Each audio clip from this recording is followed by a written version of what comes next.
Keselowski stayed out. Somebody just ahead of him too, might have been Brad Coleman, stayed out.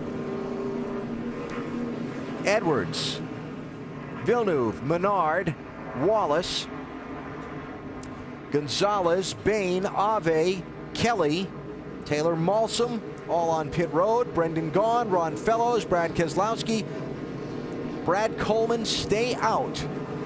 19 laps to go as these cars come to the attention of their crews, Mike. And Scott McDougall, the crew chief for the 66, banking on the fact he doesn't believe a lot of those lead cars can go the distance on fuel, so he delayed his last pit stop until now. From here on out, he feels like this car can go the distance. They're going to try to stiffen up the rear with 2 spring rubbers in the 66 car, Doc.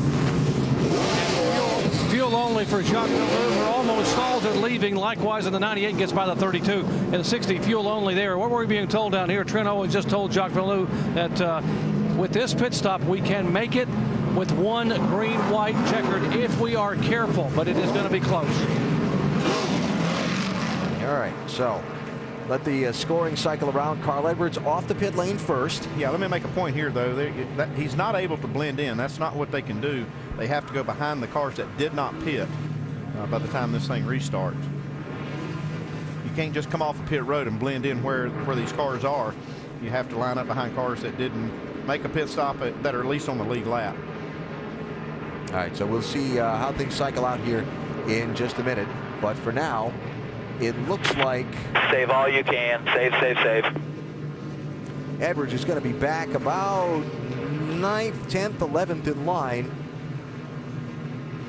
Looking through there. Coleman, Keselowski, Fellows, Gaughan, Fitzpatrick. 6 car not on the lead lap. 24 not on the lead lap. 21 of George. 81 McDowell. 15 of Annette.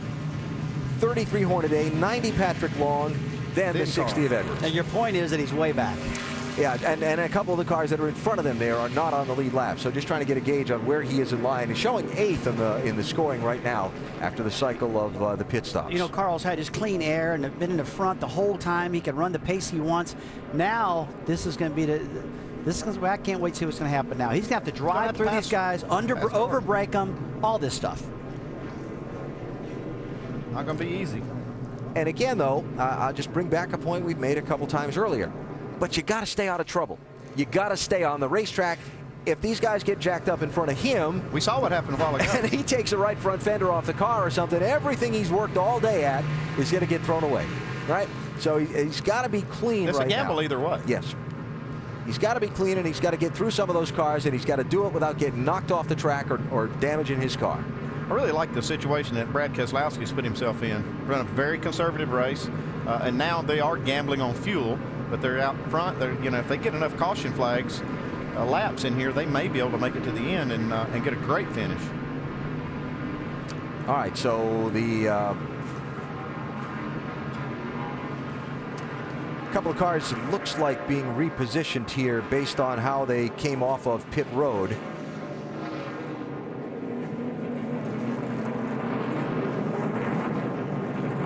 So I think a couple of those cars that are going by Carl didn't pit. And he, back to what you were talking about. They have to line up. Yeah. The cars that pitted have to line up behind cars that did not. And you know, with a big track, long track like this, that's what makes it an issue, because sometimes they're not by that pit road exit by the time these cars come out. So they have to actually wait on them to get by before they line up. All right, so while we watch these guys get ready for the restart, Doc is in the 60s pits. Doc, what are they thinking? Well, let's check in with Drew. And Drew, you had to make a decision there to come in when the other guys came in and top off, or you could, now that you're back in heavy traffic, or you could have rolled the dice and stayed out. Do you think you made the right call? I think so. I want to be on the same fuel and the same strategy as the cars that were as fast as we were, I thought, on the racetrack. So if we have the same amount of fuel as the 32, the 98, and some of those guys, I think that puts us in a good position. Okay, his guy's back in traffic, but he wanted the extra fuel window there in case they have to go green, white, checker, but he's got a lot of work to do. All right, Doc, so we are not going green this time. And so we will take a break, come back, line them up for the restart, and get this thing back underway, hopefully. Coming to 18 laps to go, and Brad Coleman is the new leader of the Bucyrus 200 at Road America. The Looking down on beautiful Road America from our Fastenal Helicam as we wait for this race to get back underway. Field working its way down to turn number 3 of the 14-turn, 4-mile Road America course with right now Brad Coleman being the race leader. Coleman among those who chose not to pit under this caution flag. Let's hear from his team why, Mike. And catching up now with Jason Ratcliffe, and we heard on your radio not too long ago before the red flag asking Brad to save fuel, yet you didn't bring him down pit road. I would think that's a pretty obvious sign that you feel pretty good about it. Well, we're close. You know, this extra caution lap, maybe one more, should put us right at 50. So it's going to be close. We got 29 laps to go, so the odds of getting more caution laps from what we've seen so far are pretty good. So if we can get another couple more, we should be good to go to the end. Rolling the dice, but they feel pretty confident, Doc. Yeah, let's see what they're thinking down here in the Brad Keselowski pit. Paul Wolf, you guys opted to stay out. Comfortable? Can you make it on fuel? Yeah, we're good with Discount Tire Dodge. Brad's done an awesome job all day just staying out of trouble, and now we got our track position. We've just gotten real good mileage all weekend. We got to thank all the guys at Penske Engines. They've worked real hard to get us fuel mileage, and I think it's going to pay off for us today. By the way, Brad has said time and again, I am baby in the car, baby in the brakes and the shifter. It is almost go time, so we may not have seen what that 22 has. Jamie. Well, Doc, J.R. Fitzpatrick, the best he's been all day. 4th right now, Tony Uri Jr., crew chief. How you guys looking on fuel? We're looking good. I mean, we were right there. This caution right here has kind of helped us out. We topped off, I think we was probably about 1 of 3 cars. So we're good to go to the end. So we got our track position now, so we can turn him loose and let's see what happens. It's been a tough couple of days for him adjusting to this race car. They got it right. Let's see if he can hang on and bring it home in a top 5 position. Alan? All right, Jamie, thanks. So 12 cars didn't pit under this yellow flag. And so Carl Edwards is running in 13th position now for the restart. And just as Brad Keselowski in this 22 went by the camera last time, you might have noticed a flashing red light in his back window. Remember that coming to a road course, these teams have to be equipped to run in the rain. So not only do they have on the front windshield a mount for a windshield wiper, which they could put on in a pit stop if they had to, but in that back glass they have to have a marker light that would be an aid to the cars behind them trying to see them through a rooster tail that might be thrown up if they were running in the rain. I had no idea they could run that light under conditions when it's not raining, though. I mean, He's probably inadvertently got a switch on that's running that light. I bet he doesn't even know it's on. Yeah, but it's just so folk. I'm sure somebody saw that and said, huh, what's that red light in the back of that car? Well, that's what it is. It's the marker light for use in the rain were we to have wet conditions here at Road America. And thankfully, thus far, we've been very dry and bright and sunny on this Saturday afternoon. So, right of the screen there, flagman giving the field the 1 to go signal. That is out at the exit of the carousel. So we're about a half a lap from the green flag. And we'll reset the front of the field for you. It's Brad Coleman leading.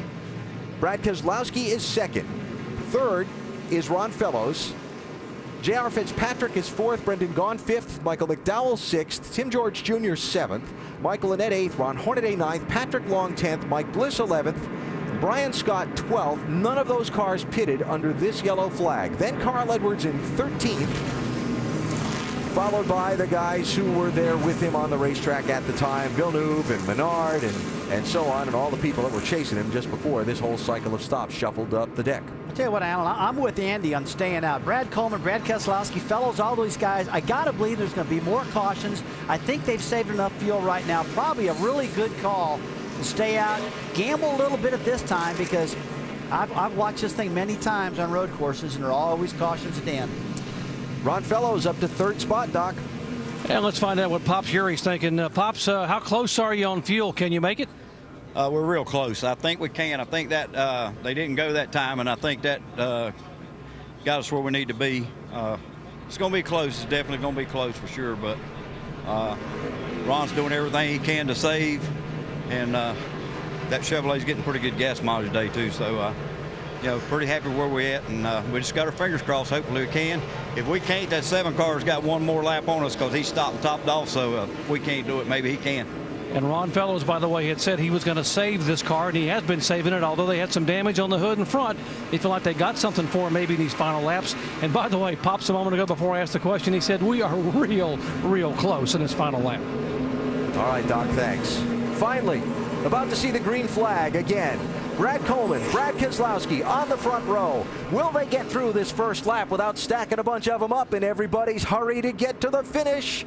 We are back under the green.